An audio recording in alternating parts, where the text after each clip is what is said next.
السلام عليكم، أنا سمية، واليوم غادي نعاود لكم واحد القصة ماشي غير خلاني نشك ذاتي. واش عمرك شفت راسك في المراية وحسيتي بلي كتشوفو ماشي انت؟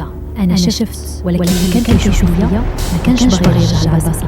هذه قصتي، وإذا سمعتيها للآخر غادي تبدا تشك في كل اللي كاس. كنت كنعيش مع خالتي اللي توفات ماما، وخالتي ساكنة في واحد الدرب كبير في الرباط اللي كلشي كيسميه درب الظل. الدار كانت ساكتة بزاف حتى الطيور ما كيقربوش ليها، وخالتي ديما كتقول ما تشوفيش في المراية اللي في الصالة ما كتهد الليل.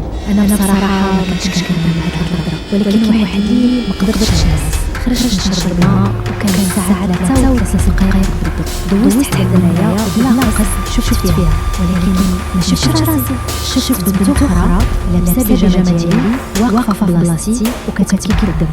ومنين قربت نغوت سمعت صوت الخفيف كتقول خرجيني راح نحبس بلاصتك. شدني الرعب، جريت للبيت، زدت الباب وبديت كنقرا بصوت عالي. والمشكل من داك النهار كل ليلة محزة الليل المراية كتصدى وكتخرج منها نقطة دم وحدة، وكأن شي حد باقي كيتسرب من وسط الجاج. أنا سمية وماشي أنا اللي ساكنة في هاد الجسد دابا. أنا خليت بلاصتي وغادي تسمع صوتي، ولكن ما عمرك تعرف شكون اللي كيكتب قصتي من ورا الشاشة.